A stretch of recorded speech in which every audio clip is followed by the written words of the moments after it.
Hi, folks. Welcome to another edition of the Omnist Hour. Today, we're going to focus on something that I talk about a lot. It's almost core to the whole idea of omnism and the omnist version of creation and the meaning of life.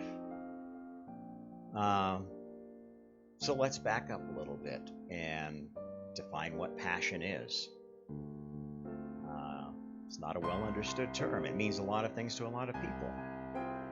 Passion can be something very negative. It can be an overwhelming impulse to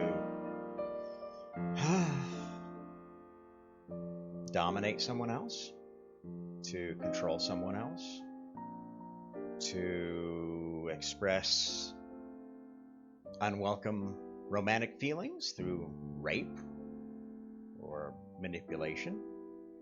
And a lot of people kind of see passion in that sort of negative manner and think that if they want to be a good person, they have to divorce themselves from passion, which kind of gets to where a lot of people are at in the Buddhist oneness cult arena, where the ego is considered something dark and negative and something we have to kill, figuratively or literally even, as being something that's totally non-productive to the human.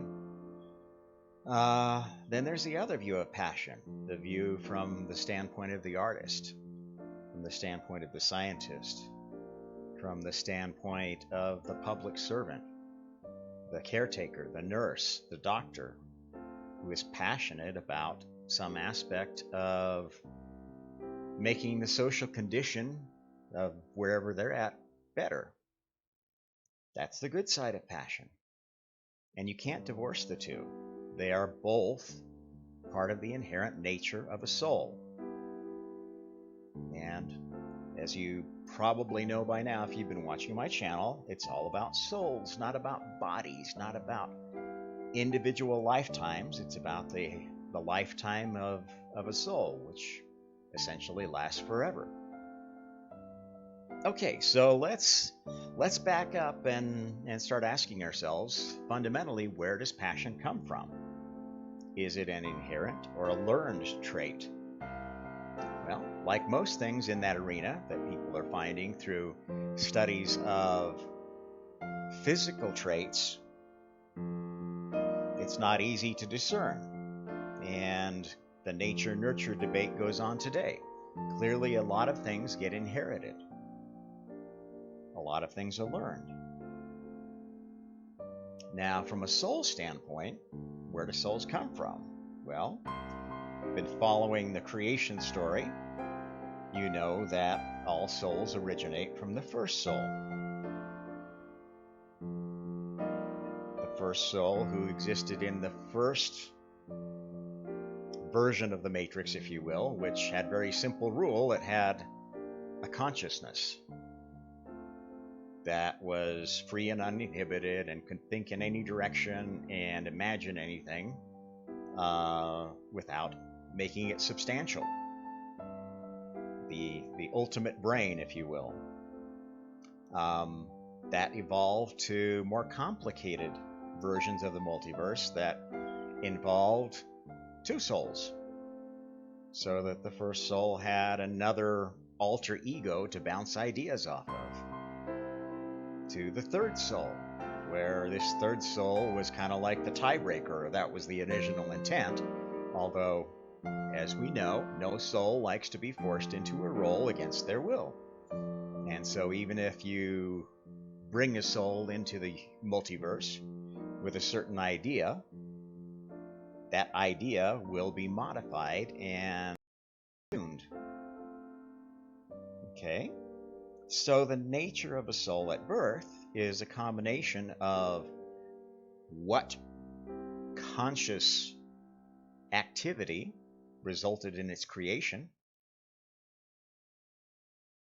and that sort of that effectively gives it a lineage, a soul lineage, which is not so different from biological lineage. Although it's much more flexible, it's not based on DNA, it's based on consciousness.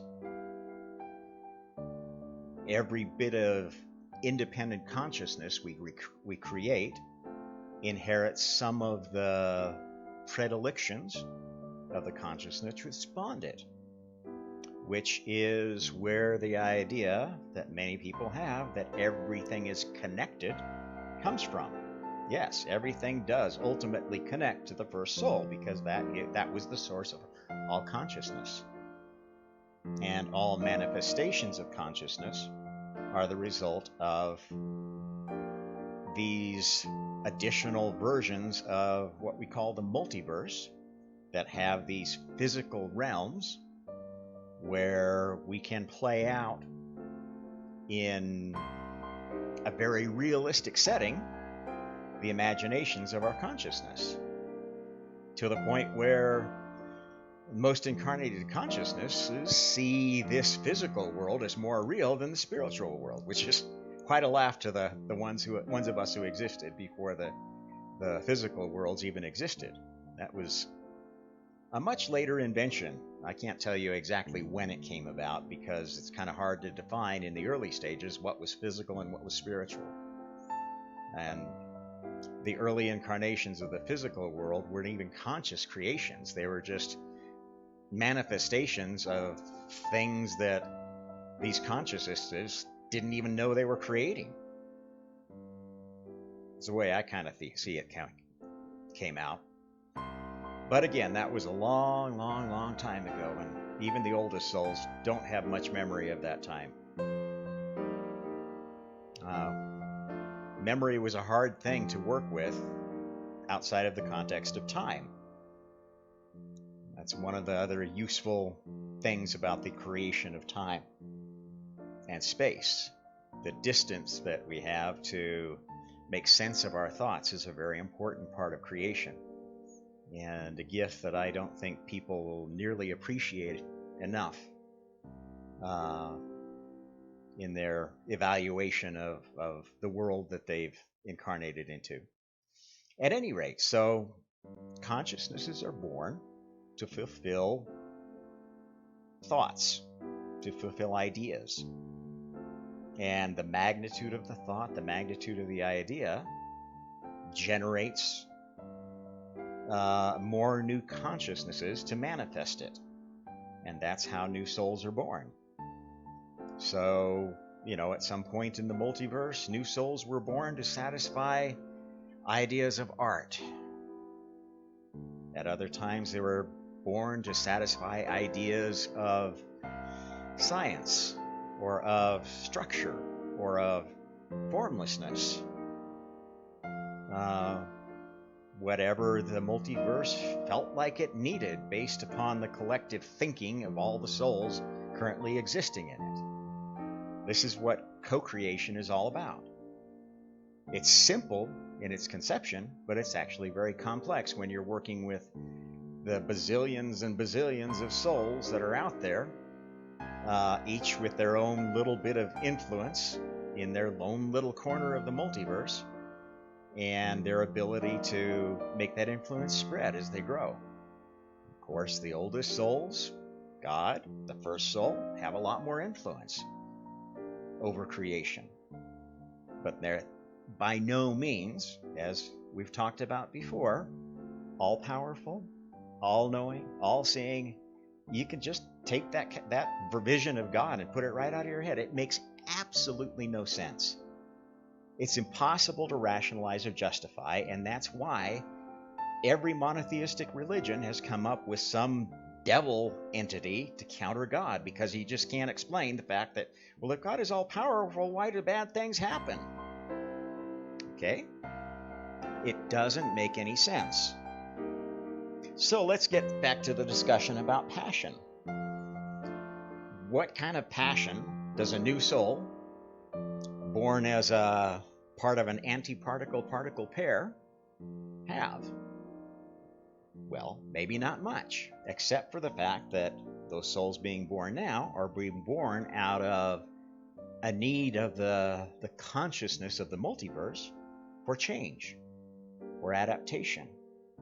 or evolution. And depending on the scale and level and locality of that evolution, you'll have more or less souls born.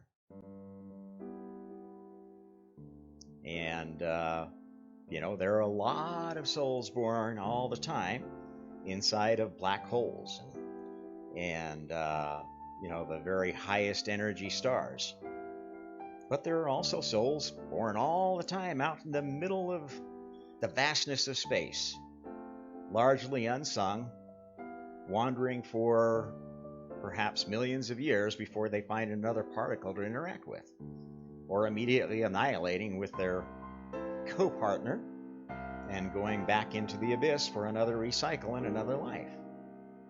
And the combination of the passion that generated the soul and the experience of the soul as it goes is what starts giving the soul its character, its unique identity, its unique passions. Now, passions, as we talked about, can be good or bad things. If your very first incarnation is as part of a particle-antiparticle pair that took one look at each other and then annihilated, or zipped off into an alternate reality, an alternate universe, and left you here in the matter-positive universe, wondering what the hell to do, you'd have a very different attitude towards some of the most fundamental aspects of character, of passion. The passion of being alone, or the passion of being together, the passion of connectedness. And if you've observed anything about souls incarnated in human bodies, you will absolutely realize that there are many humans that are all about connection, and there are many humans that are all about disconnection, to the point that those aspects of activities can determine what things they will be passionate about or not. And it varies. There are some people that are passionate about the connection of music. There are others that are passionate about the disconnection of silence. There are many, many dimensions to passions, and we're made up of a collection of them. Just like we're made up of a collection of organs and cells and everything else that each has their own soul. And from that point of view, passions themselves are souls. The more people share a passion, the stronger that soul is. It's really a higher level oversoul than the human individual. Although a human individual who comes to represent a passion to the extent that they can influence large groups of people or even the entire multiverse, become what I call messiahs. What you call messiahs. Now, you've only maybe talked about one dimension of messiahhood, that of religion, but I think you can look at the history of our species and find a few individuals that certainly are messiahs of their particular passion. Mozart of music, Beethoven, Plato, Socrates, Kant, Jung in philosophy, the Einsteins, the Hawkings, the great minds, Newton, Copernicus, the great minds of science, the great minds of the occult, of the spiritual world, not necessarily focused on the God question, but focused on, well, what can I do with spiritual power? Is spiritual power real? How can I manipulate, control it? The great alchemists of history, which to some extent are just scientists that weren't accepted as being scientific. These are all dimensions of passion that are influenced by birth and by upbringing. In the case of a soul, the upbringing is the matter of many, many lifetimes. Some extremely short, some extremely long.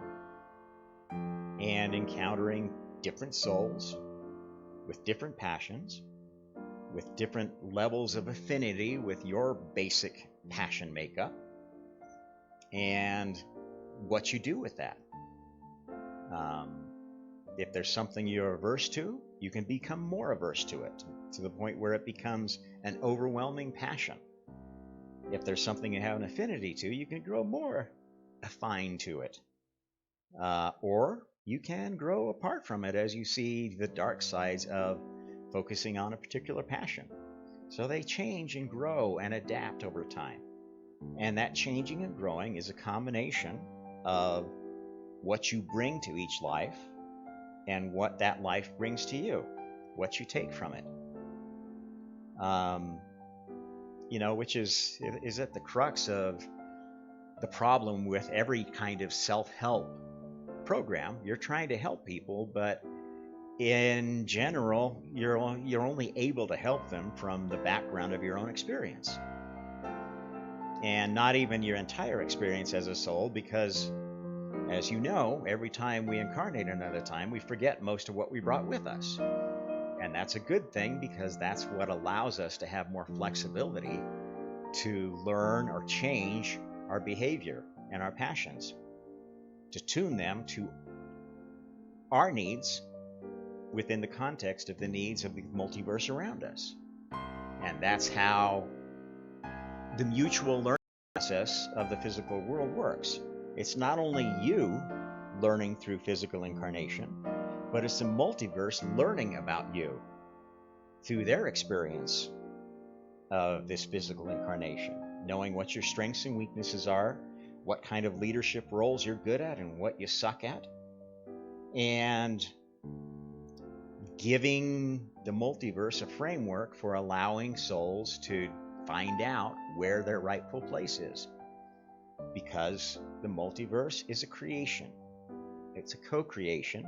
It's a co-creation based upon as fair a hierarchy of responsibility and power as can possibly be come up with by the best minds, the best consciousnesses that ever existed, and is constantly being refined as the gross sum total of consciousness gets greater. That's the whole point of creation. So passion is at the center of why anything exists. If the first soul, God if you will, or source, had no passion, none of us would be here. The first soul would have just been a consciousness sitting there. Ooh, I don't want to think about that. That might be dangerous. I don't want to think about that. No, let's just meditate. Put everything out of my mind and meditate. Oh. I mean, are you starting to see what's so silly about some of the dark poles of spiritualism have been and continue to be on this planet? I mean, the two most fundamentally stupid and wrong-headed things that people get into thinking are A, there's anything good about absolute power, that I couldn't believe in a god unless they were able to stomp on all the other gods. That's insane. Absolutely insane, and it leads to the same kind of thinking in choosing our governments and choosing our leaders. That's why we worship riches and power over compassion and leadership. Let's see, where was I going with that? Okay, that's one of the very harmful things. The second most harmful thought is that there's something inherently bad about the ego. The ego is the sum total of our passions and what we do with them. Now, yes, passions can carry you to dark things, and will. There's no soul in existence, no matter how advanced, no matter how young, that doesn't have passions that can be harmful in certain circumstances. I guarantee that. And you'll never escape from that. If you think you're ever going to be able to divorce yourself from your ego, you are fucking stupid, insane, self-flagellating morons. Can I say it any stronger than that? I'm sure I might get a few comments from folks on that, but that's right. My passion is engagement, questioning. I don't know, maybe I was Socrates in another life, because that's my nature, is to take a look at what I see around me and say, you know what? This isn't working. How can I change that? Not violently. I have not a violent bone in my body. I wouldn't go to war to save a muskrat. Because war doesn't solve anything. Conflict taken to an existential level is harmful conflict. Healthy conflict is dealing with it before it gets so big. And that's another pole of absolute insanity and stupidity in this modern world. The idea that, oh, we have to make sure everybody gets along. We've got to have peace. We've got to have peace. We've got to force everybody not to say anything that's going to hurt somebody else's feelings, that's not going to raise any hackles on anybody. We'll just tell everybody what's the right thing to think, what's the right thing to do, and then we'll have peace. That's absolute insanity. You know what that does? That forces people to hide their true feelings, to hide conflicts and not deal with them until they fester and grow inside. And you know what happens when you repress conflict, when you repress cognitive dissonance within yourself because you're afraid to express it? It comes out in other ways. It comes out as physical ailments. It comes out as mental ailments. It comes out as people who blow up one day and start shooting everybody at their work. And all of this you're seeing around you, and you're absolutely looking at the wrong problem. You're making it worse. Now that may be your passion, and I know all passions ultimately serve the greater good. Let me tell you what greater good those passions are serving. It's creating more energy for this big cosmic evolutionary event we're in the middle of. But I'm telling you right now, a lot of you believe that there's some event on the way. If you're a Christian, it might be the apocalypse. If you're, I don't know, whatever other group, it might be this mass evolution in consciousness. However you want to view it. Okay, here's why that event happened. In order to generate a larger scale change in the laws of the multiverse that affects the entire multiverse, the whole pattern of creation, it takes a certain amount of energy. Doesn't matter what kind of energy is. It's energy is energy as far as evolution is concerned. A certain amount of pressure needs to build up to behind a certain new pattern in the fractal multiverse for that pattern to expand and replace the old pattern. And for a very fundamental pattern that pervades the entire multiverse, that takes an incredible amount of energy. And if the species chosen for being the focus of that energy, which is kind of another rule that we made on these cosmic evolutions to try to make them less painful for the entire multiverse, we choose a particular planet, a particular species, to focus on for that evolution. And that way, if we have a failed experiment, we only destroy one solar system, or one planet, or one species, or a few species. And all of those things have happened in the course of the development of the solar system. We know that. Where did the asteroid belt come from? Why does the Earth have the moon? Why does the Earth have so much water and the moon have almost none? Why does it look like Mars might one time have been inhabitable but now seems to have no atmosphere? Etc., etc., etc. We're part of one of the universe's great laboratories. And not just an experimental creature in a zoo, but actually the ones that are creating the zoo. And that's the nature of how evolution goes. In the spiritual sense, evolution is a participatory experience. It has to be, because it requires energy, and to generate spiritual energy requires ideas. And the interaction of those ideas are what generate more energy. And I think you'll agree that this species had become very good at generating ideas, harmful and good, over time, and has gotten progressively better and quicker at doing so. And that's been the whole reason for the development of the human species. And yes, it's unfortunate. Some of those ideas have been pretty harmful and pretty negative, and have caused a lot of karma, a lot of suffering and pain. But that was necessary for cosmic evolution.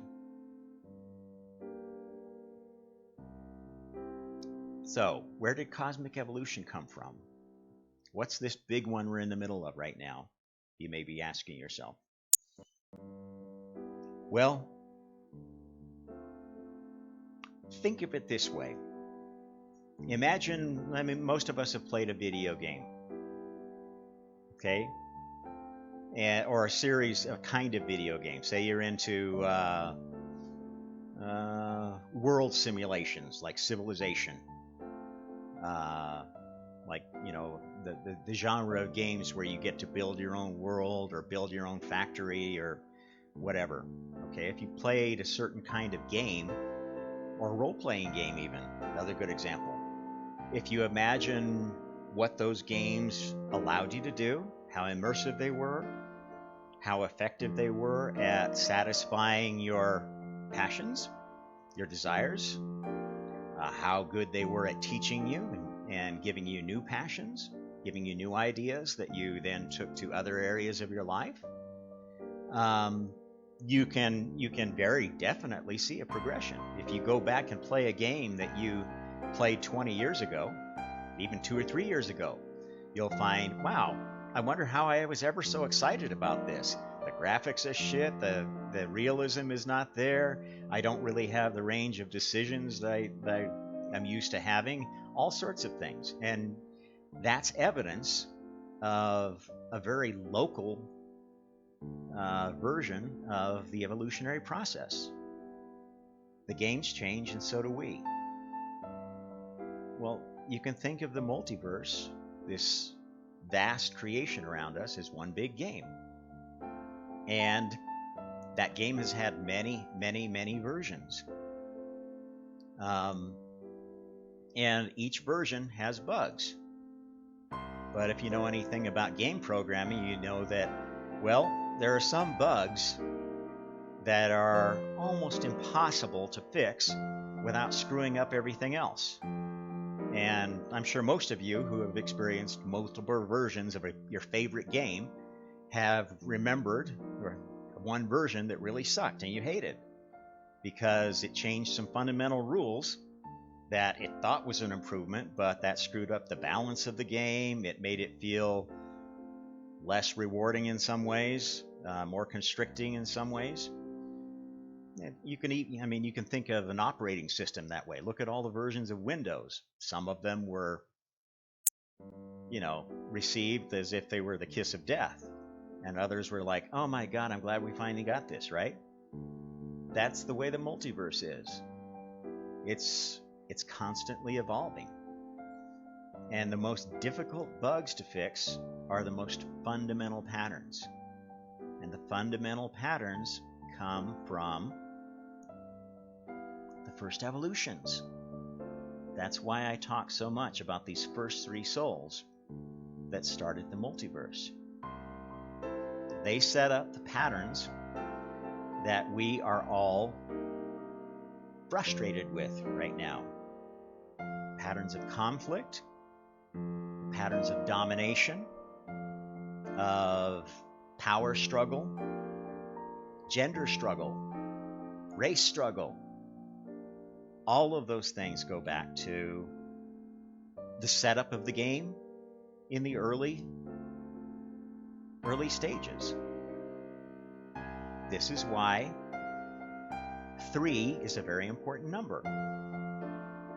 because the most fundamental of the issues that we still are dealing with as souls revolve around those three first souls and their relationship. And outside of going back and changing the fundamental original rules of the multiverse, those can't be fixed. They can't be band-aided. And if you go back, well, you go back and you know what? The problem with your multiverse is, Rob, is because you didn't assert full control of the first soul, so they could just boss the other two around and get whatever they wanted. That would have been a perfect universe. That's like the God I'd create, right? Well, believe me, those things were considered early on and they didn't work. And those versions still exist out there somewhere as, quaint, funny things. You can, if you go do psychedelics and you're not really doing it with much intent, you're liable to end up in one of these crazy universes that, was a really bad idea experiment. Those are all still out there. And, that's what we see in dreams.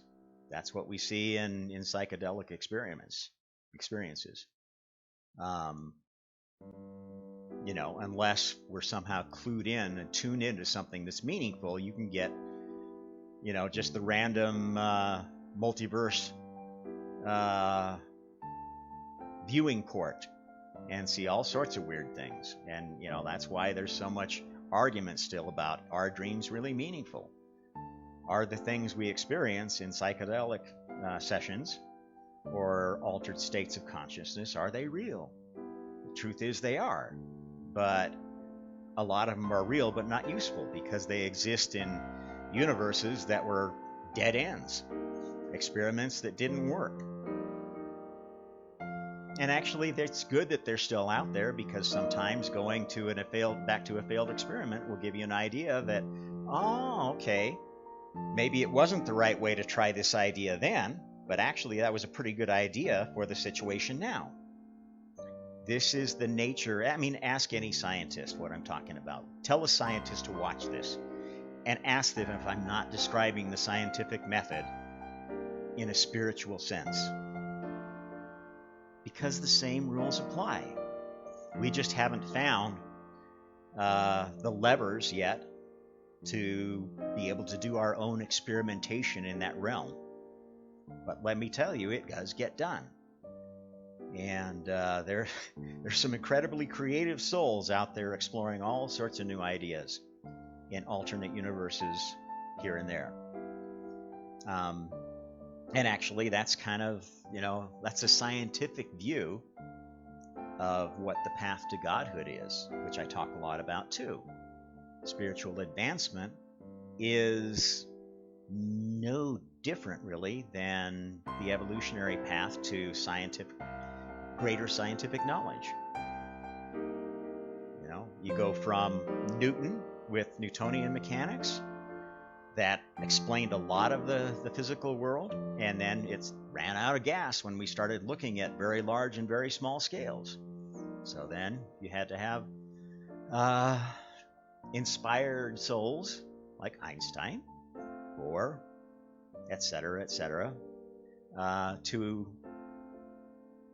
look beyond the obvious and come up with new ways of explaining the universe. And now many of those theories are kind of running out of gas as we look at corner cases. Now, one of the things that's making scientists very uncomfortable right now is that you can make the same measurement different ways and get a different result. For instance, the measurements of the age of the universe. Interesting things like that.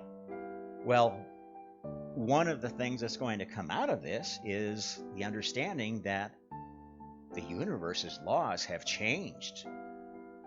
Cosmic evolution is a real thing. There have been major changes in the characteristics, the nature of the universe as we know it. It didn't always have as many elements as it does now. Didn't always have the same number of particles. Won't always have the same number of particles. When we go through a cosmic evolution like we're going through right now, which is basically fixing some of the problems with the very most fundamental relationships that occurred with these first three souls, everything is open to change. Does arsenic need to be a poison anymore? I don't know. Let's change its properties in some way a little bit so arsenic is the best thing for you since buttered toast. That's what can happen in these major, major changes. And that's why they take so long. That's why there are so many failed experiments. That's why civilization has risen in different forms, different species, so many times in this planetary system. That's why our legends and stories appear like mythological fantasies when they were largely based in truth. Now, truth that morphed over the years because those stories became the basis for different stories that tried to explain, for instance, why there seemed to have been a time where gods were very active in our lives, and each collection of people in a city-state had their own god that took care of them, and your only real danger was that the god of the next city-state was more powerful or more helpful in the wars that you had. That's the way the world used to work. These people weren't just making up gods out of thin air. That's absurd to think that people would make up things like that. It does no credit to your ancestors, and it does no credit to you to basically dismiss a large fraction of the accumulated knowledge of our species. Yes, you have to be discerning, you have to do your scholarship, and I'm just really, really thankful for all the scholars who are going back and re-examining old texts, old legends, inscriptions. The archaeologists of the world, the biblical scholars, you're all doing incredibly good work. And I know you're motivated to do it because you are passionate about it.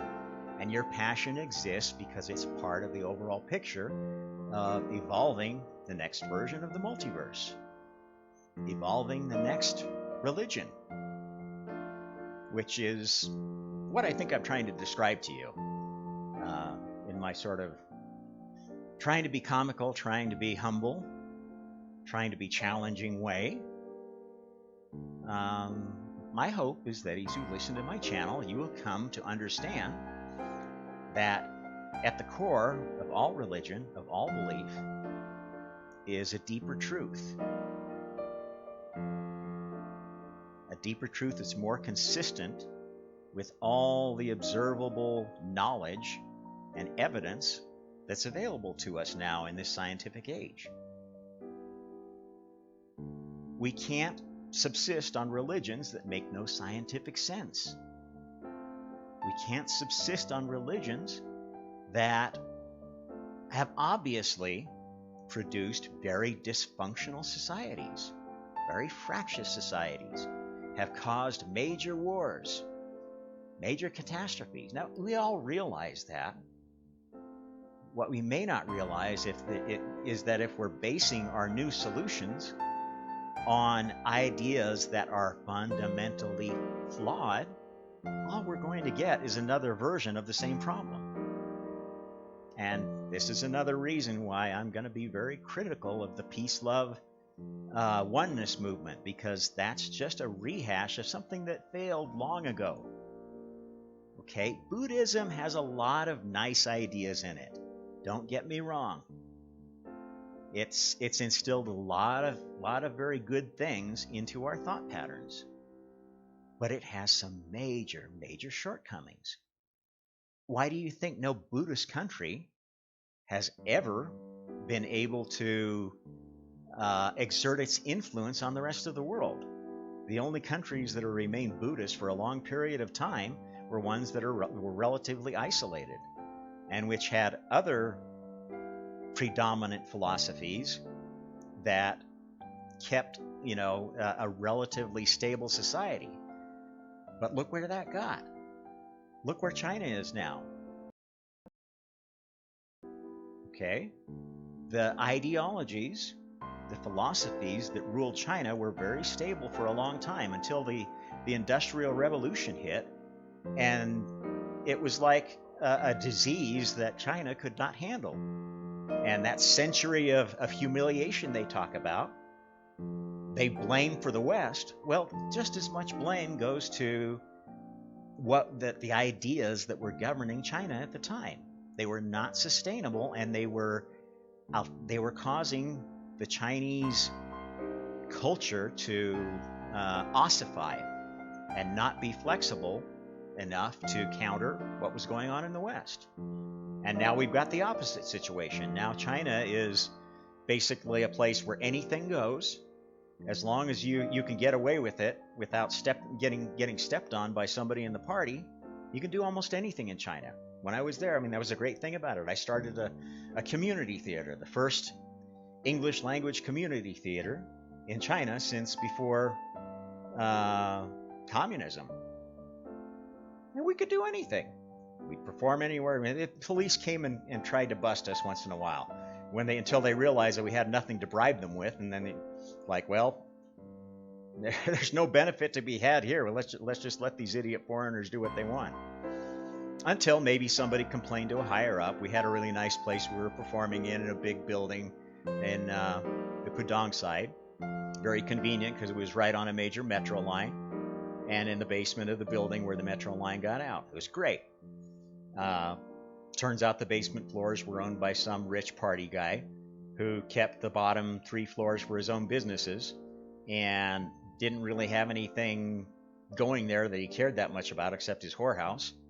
And there was this space that was being used as an English school. And the guy that ran it said, you know what?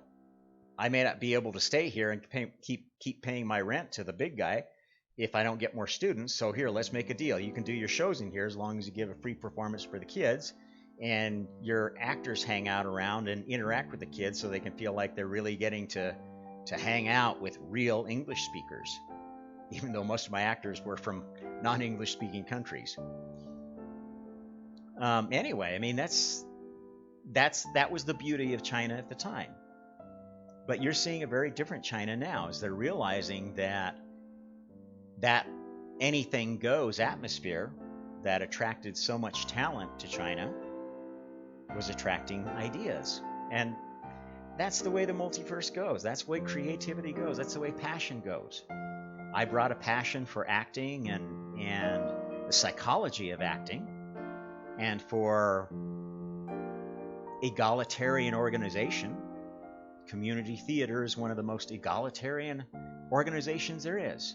One of the most passionate organizations there is. It almost never makes any money. People devote their life to it. During the course of several years I was running that theater, I think I spent at least 100,000 RMB buying the stuff we needed, because I was the only one who could afford it. The other actors are mostly English teachers or teaching at international schools, or they're studying at Chinese universities. That's the nature of passion.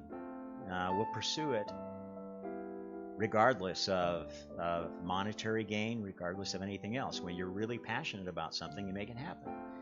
And did that have an effect on China? I don't know. I know we had a lot of Chinese come and see our shows and get involved in our organization, and I like to think that touched them in ways that God knows how it's affected China now. Maybe if our little theater hadn't been there in Shanghai for a few years,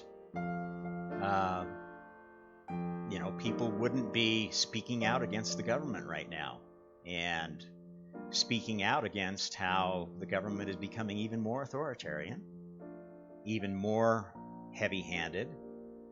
This social credit system that they've got is absolute insanity. It's pure slavery. I mean, the funny thing is, you're always being watched. Every soul has some other soul up in the spiritual realm that's keeping an eye on you. We do that with our friends, our family, even our enemies. We keep tabs on them and gather information just out of interest or out of an idea to get revenge, souls are not perfect. If you think angels are up there, shitting golden halos all over the place, it's just not true. The difference between an angel and a demon is largely just the way you perceive them and how you fit into their network of relationships. And, we've got to get over that idea of duality, of good and bad. Now, unity is no better. The people that say we are all one, we are all part of one consciousness, the source is everything, and this is just an illusion down here. Bullshit. Bullshit. You're missing the whole point of the physical universe. The point is that we've got to have a safe place for young souls to play and learn their lessons, and we've got to have a safe place to send old souls who need a refresher course in humility, because that will certainly give you it, being stuck in a human body for a lifetime with all the inherited knowledge and wisdom of the oldest soul and none of the powers that come with it. Damn frustrating place to spend a lifetime until you get what's going on. Anyway, so back to passion. I hope some of what I've discussed today will make you a little more appreciative of people you don't understand, people who don't share your passions, people who don't share your prejudices, your desires, your vision of what the perfect world will be. And I hope you will take the time to think deeply and hard about just how dystopian the world would be if everybody thought like you, or you could force them to. Because that is the ultimate sin you can commit against the other souls around you, is becoming an authoritarian dictator. And the worst kind of an authoritarian dictator is the human soul that dictates their body. They don't accept that the body has limitations. They don't accept that your liver doesn't like alcohol, but your brain maybe does. They don't accept that your body may not be tuned for a vegetarian diet. Not everybody is cut out for a vegetarian diet. Humans developed as an omnivore species. That means we can eat almost anything within a range of what this particular vessel can tolerate. And depending on heredity and what all the souls in your body bring to the picture, things can be good or bad for you, and it can change. And like I said, that's one of the things that is changing right now as we go through this cosmic evolution. Okay, that's why many people are finding themselves having new maladies that they never thought before, that some foods can affect them in good or bad ways that they never experienced before. That's part of what's got us so discombobulated, that's generating all this energy, good and bad, that's feeding the event. Well, let me give you one more little tidbit of knowledge about this event. Those of you who are aware of it, know that there's something building, something happening. And you feel very passionate about doing your part in it. I get that. I've been there myself.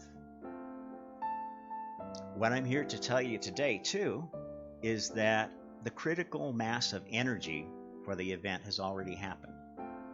The new pattern is already spreading and cannot be stopped. We'll probably have a whole separate section on what this new pattern is, and how wonderful it is going to be for all souls. But what I'd like you to grok right now is you don't have to push so hard anymore. Yeah, do things that you can see to do to make the world a little bit better place locally. If you feel passionate about it, it's going to make you feel good. Don't force it on anybody else. You don't need to do that. You don't need to push anymore. All that's going to do is cause a disturbance and delay in the spreading of the pattern. You've got to start letting go and letting things happen. And that's why at this point the most healthy people I see out there in the general public are the ones that have this simple faith that God's gonna take care of things. Well, that faith is kind of misplaced because, as we know, God is not all powerful. God is not the Deus ex machina of the universe that's going to make everything perfect for you. But the divine plan is. And that's not God's plan. It's all of our plan. And it's already working within and around us. And if you just stop and smell the roses for a little bit, you'd begin seeing that there are things changing for the better. And that in every negative thing that we see around us, there is a counter revolution developing that's going to push that back into alignment. Yes, there's a lot of forces that would like to bring authoritarian, dictatorial rule to you, corporate and state. But have you noticed people are finally waking up to that fact? And they're saying, we're not going to have it. They're not trusting news propaganda. They're not trusting state propaganda. They're not blindly trusting the corporations that say that they're doing wonders for humanity. No, they're checking it out on their own, both within and without. And if they see something that's not kosher, they're sharing it to the best of their ability. And as controlled as the internet is trying to be through big tech and big state, people are still getting the information out there. I mean, most of the most passionate people I know nowadays are activists in some way. Food safety, fair elections,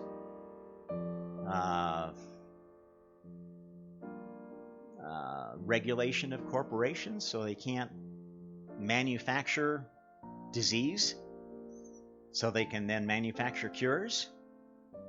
These are all things that are going on that are finally getting some attention. And as they get attention, more and more people will wake up. Now, there's stages of waking up, and yeah, some of the people that think they are woke are asleep as fucking hell. The ones who are enabling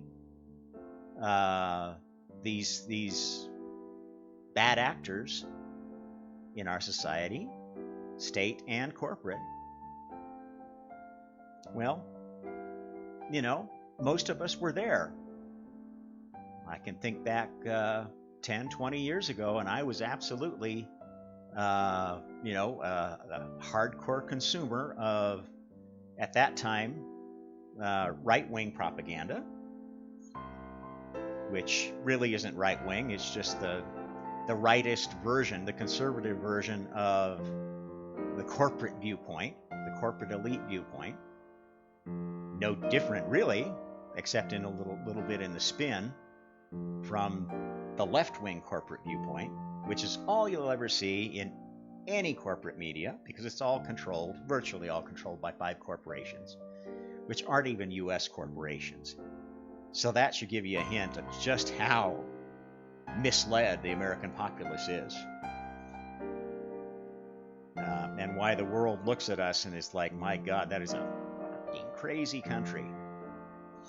Well, it's partly our fault for letting it happen, but it's also the fault of these media mongers, these commercial media moguls who have forgotten that the point of humanity is not to make the most money and to end on the last square with the most pieces in your pocket, but in fact, to learn and grow and develop passion.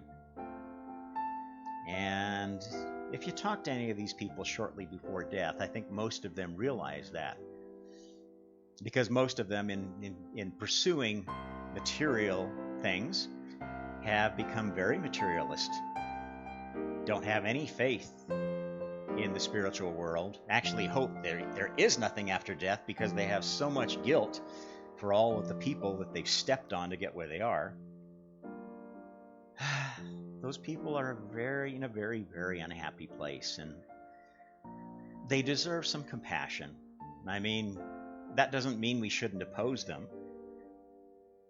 but I think we would get a lot further in righting the wrongs of the world if we approached it from the standpoint of, let's stop what's going wrong and not create something worse. Let's not punish, let's fix. Make something better, not destroy something we hate. Okay? The emotion of destruction, the emotions of hate, they create energy. And they have contributed to having enough energy to go through this cosmic evolution. But I'm telling you, we're over the critical energy. Now we've just got, I don't know how many, it could be thousands of years for this whole thing to settle out and the pattern to be fully instituted.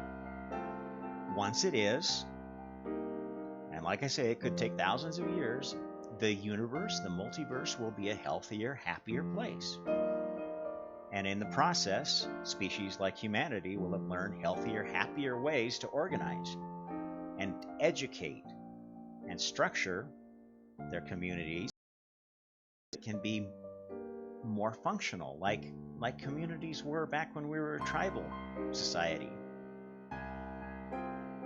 That doesn't mean we bring back tribalism. Wrong-headed thinking. You don't go backwards. Evolution is a forward-moving process. You're never going to go back to your golden age of hunter-gatherers enjoying the bounty of the earth without all the chemicals, without all the population, without all the processes. Oh, yeah, you might get close to that if we have another extinction event and maybe only a few 100,000 people survive again. Is that what you really want? I don't think so.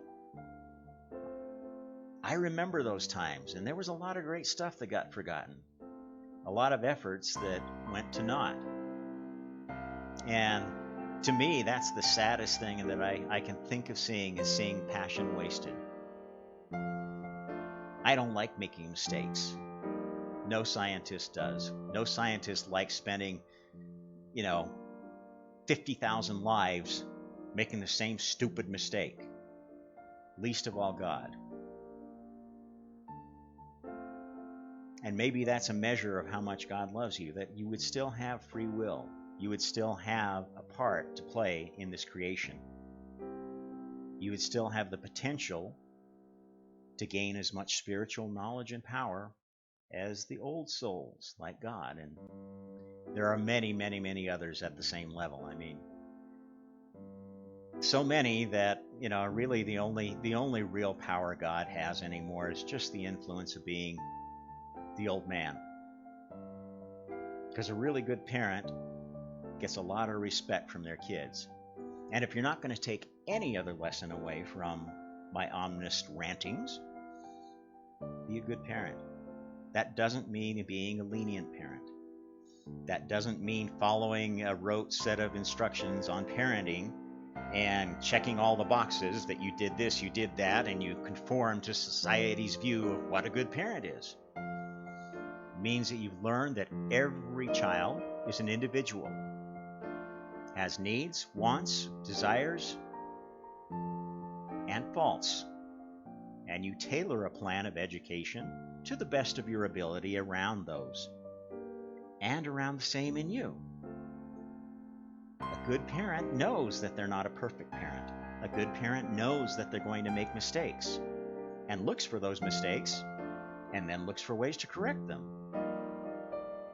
You're doing, in each lifetime, finding a mate, raising children, dealing with the problems of a family, you're doing exactly, in essence, what God does and has done since the beginning of, before the beginning of time, actually.